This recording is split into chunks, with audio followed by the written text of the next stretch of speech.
Working. Not working again. Live. We're live, but nothing's happening. We're having some technical You're difficulties live. here. You're good to go. Keep going, beautiful. Okay. We are live here. We're having some technical difficulties. It's the way of technology. What can I say? Welcome. I can say welcome to Leading Ladies, Leading Legacies. It's always exciting in this camp. Welcome. It's always good to share time and space with you. Tonight, Leading Ladies, Leaving Legacies is bringing to you a featured guest speaker, Verlaine Crawford, who is a transformational consultant and coach and so much more. This is a lady that I met and absolutely applaud and celebrate her work. And I want to bring her on. I'm hoping that she's here. I can't see what's going on, but I'm hoping that she's here and we can bring her up. So there you are, Verlaine. Welcome. Don't you love technology? It is great. It is. We keep learning. You just keep going and you keep moving. But Verlaine, let's put all of the laughter aside because your work is transformational, empowering, and so much more. Share with us a little bit about how you came to do this fabulous work, and we're going to probe and go much deeper into it. And welcome, my lady. Thank you so much. I just fell in love with Joy when I saw her in various meetings that we've been to, and I'm really happy to be here. How did I get started? I would say that as a child even, and as I was growing up, in the beginning, I was sort of psychic, and then, you know, felt like I knew things. And my mom would say, "You see leaves on trees when the trees are bare," and I thought that was maybe a good thing. I wasn't sure, and so even in my working career where I was editor of a newspaper, I was chief copywriter for an ad agency, and then I became director of chambers of commerce, and then was the first lady vice president of a high-tech company in Silicon Valley, followed by a second one. So even during that time, with all these different things I did, I was always seemed like I was counseling people. It's like they knew it. They'd come in and close the door and, can I tell you something personal, And so it became very much part of my life. And I've studied spiritual work almost every religion there is and all of the exceptions to the religions, all the scientific information. And I love cosmic theory. And so all of that has come together in my able to present to people and help them transform their lives if possible. Well, Verlaine, I think the timing for what you're doing now could not be better.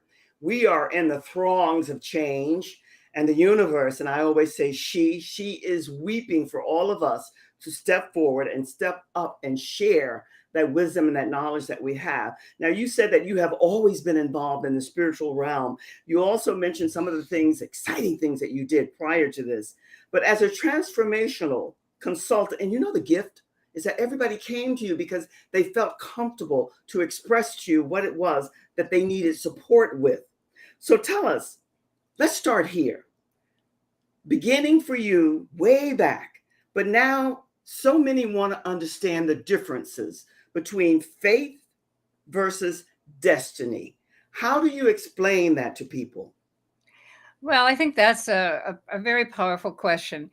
Fate seems to come into effect when we use our willpower to make our decisions, to make our plans. In fact, I remember someone said, if you want to see God laugh, make a plan. And it seems that is quite true. Although, I believe that we should allow ourselves to make a list of things we'd like so that we get clear in our minds. But the desires of our heart are known to God and they're known to the angels. And so that is destiny.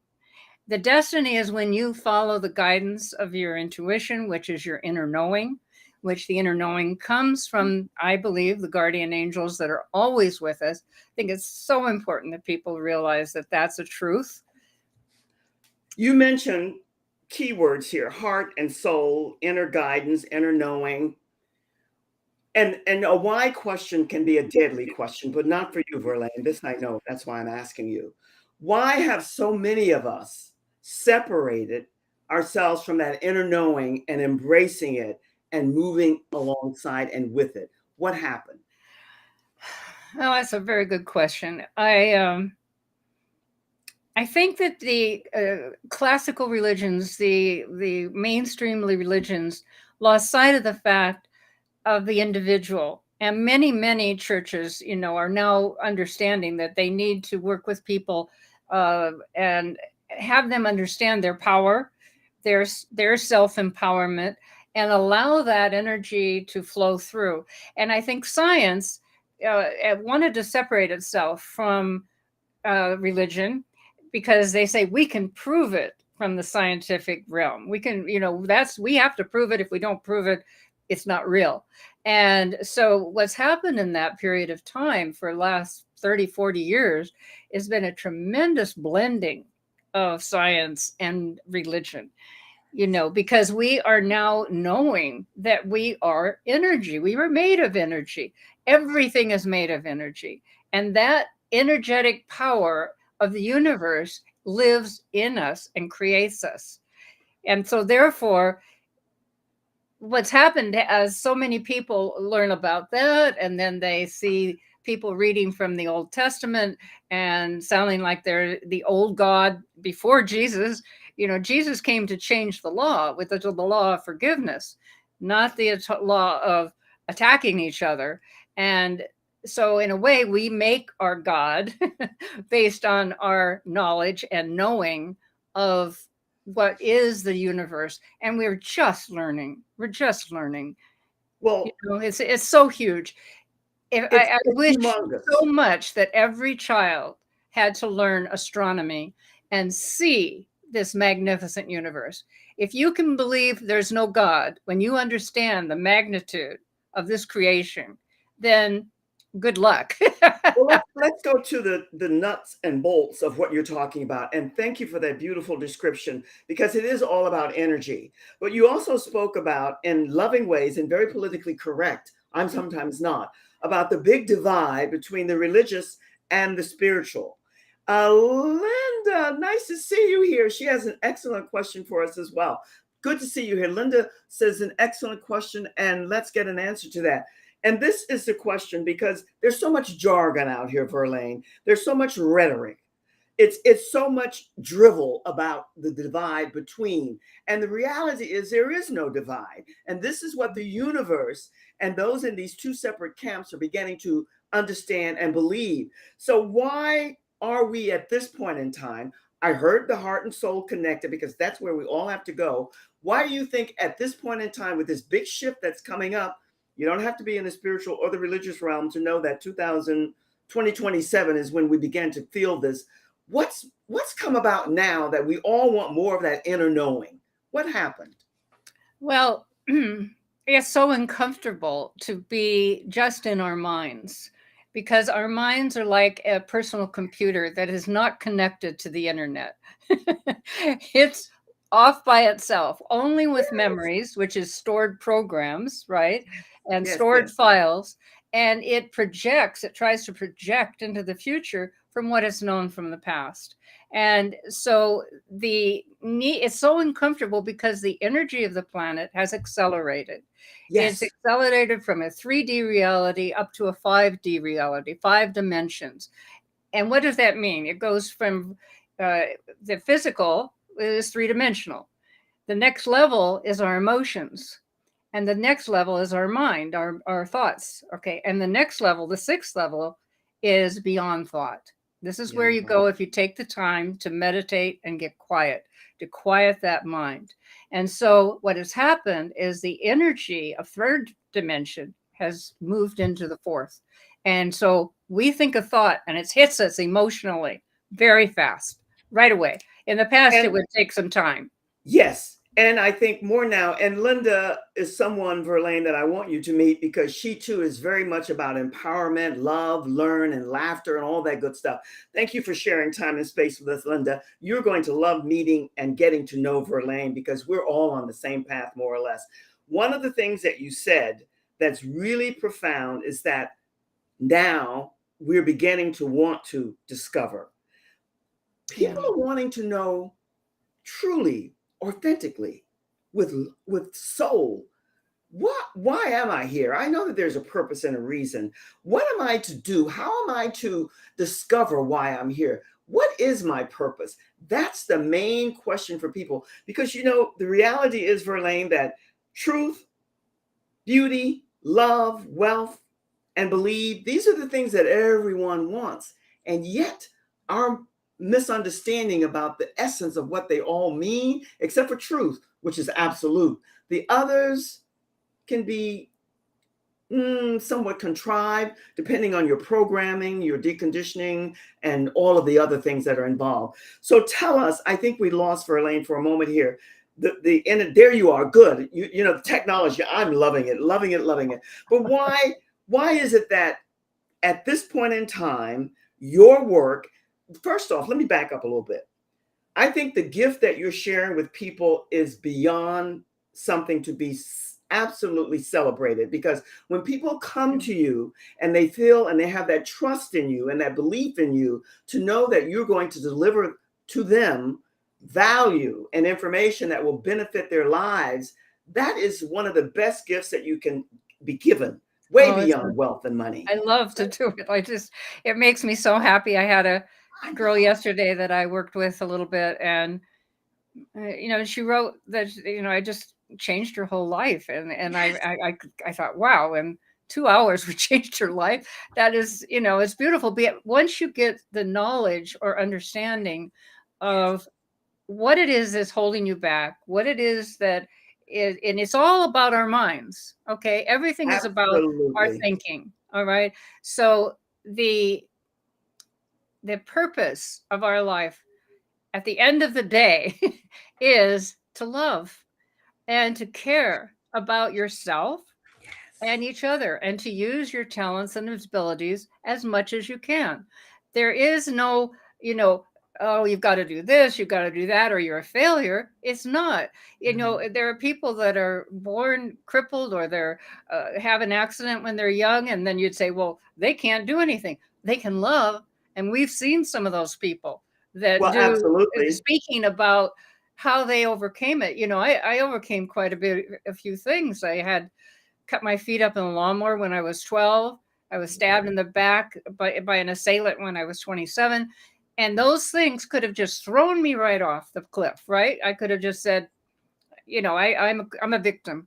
But no, because there's too much to live. There's too much fun out there. There's too much fun out there. Linda would connect with fun, because her taglines is live, love, and laugh. Is what it's all about. But here's what you said that's really powerful, Verlaine, because the reality is we all crave more or less the same. And that's truth, beauty, love. You mentioned love. And along with that, wealth. Wealth isn't necessarily money all the time. It's health and all the other things that can entail. So I get that. And all the things that happen to you, it happened to all of us. That's why this unconditional love is so prevalent today, because we are beginning to understand that judgments and opinions, if they're not on the positive level, throw them out. We have no need for them. No need whatsoever. Tell us, you mentioned something about letting go of the past. How do you inform people? How do you share, as a transformational consultant, the best ways to release and surrender the past? Well, I have a number of methods, but one that I'm going to be doing classes on that changed my life is what I call the infusion integration technique. I first experienced it when I took a class in NLP. It was, what do you call it? Neuro linguistic programming. And it was a 3-day class, and it was fascinating. But there was this little tiny bit of time on a Saturday morning when he said, well, I want to show you this in integration technique. Do I have a volunteer? And I'm like, yeah, because this was a few years after the stabbing, and I still had a lot of fear, and I've been working on it, and I could now travel alone and do a few things that I wasn't able to do. Anyway, the integration, what it does is it brings you. We ask that part of you that's holding on to the past. What did it do for you? What did that event do for you? And so once you begin to understand that part of you we separate them because one part of you got you in that situation, whatever it was, because it thought it was the right thing to do at that time.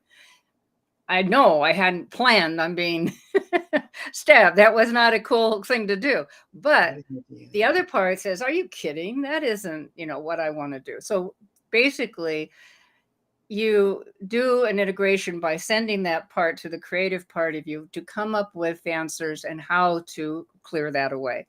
That's one method. And I love helping people with it. It's just, it works. I love your answer because Linda is saying that your response is the right one. She didn't say this, I'm adding either for you or to you. And which one are you going to go in that direction with? And that's what you're explaining to us. Yeah. And the other is just a really fun visualization that I have in my book, Emotional Healing. And it's a visualization of putting the thing that happened to you on a pane of glass, and it's there in living color, and you put a rose underneath that glass, and you drain all the color into this white rose, and it becomes a very colorful rose, and it gets bigger and bigger. And then you can either keep the black and white version of the event, or you can get rid of it. So it's on the side of a cliff. You're up on a cliff. And I love that I go over and I just knock that glass over and it goes tumbling down, crashes to the bottom. And then the rose sends it up. And that's all the emotion of that event. Wow. And you blow up the rose. Boom, right? And then there are all kinds of little roses that come out and go pop, pop, pop, pop, pop. It's like your own fireworks display. I like it. It is so cool because it just, and you throw it off the cliff. And so what I did, and I do, is, and I did it really with so much in me. And I have to tell you, it's not there in my mind now. These things that happened to me are like a story that I read and I kind of remember. It isn't like the emotional thing is there. And so I put up a lot of panes of glass. Love affairs that didn't work. We've all had them. Jobs that didn't work. People that didn't work. I love it. I love it. Verlaine, I'm telling you, that's a good analogy. Christina's here and she's saying, thanks, ladies. Loving and appreciating the conversation. Thank you, Christina, for being here. Let me do a quick little reset. And what I want to do is introduce, and when I come back, I want to speak to what you gave me here, which is one of my favorite. You mentioned the word magic. See it, feel it, sense the source. Magic fulfillment. Let's end with that when I come back. But for now, I just want to take a quick little reset and say hello to everyone here and welcome. For those of you who are here now and those who will come for the replay, bear in mind that we want you to join my Facebook group, Leading Ladies, Leaving Legacies, because you belong there. And there's so much excitement in the hopper for you. And we love good company, which is what you are and will be. And in conjunction with that, my intention is to meet and dialogue with you one-on-one, just like I'm doing here tonight with our featured guest speaker, Verlaine Crawford. I want you to connect with her, make sure that you follow her as she will follow you, and let's all make this a community that is impactful and powerful. My Meet with Joy link is here. All you have to do is set an appointment. We Zoom. We see how we can make a good fit for each other and be impactful and supportive of each other's mission, purpose, and calling. And once we do that, you're in the tribe, you're in the group, you're in the circle forever and ever and ever. Now, we have quite a few minutes left here, and I want to go back to our featured guest speaker, Verlaine Crawford. And what I want to ask Verlaine, Linda, how are you? Nobody knows what a hopper is except me and you. Thank you, Elaine. Thank you, Linda. I mean, Linda, I use that expression. This is why you need a community. This is why, Verlaine, you need people around and with you all the time.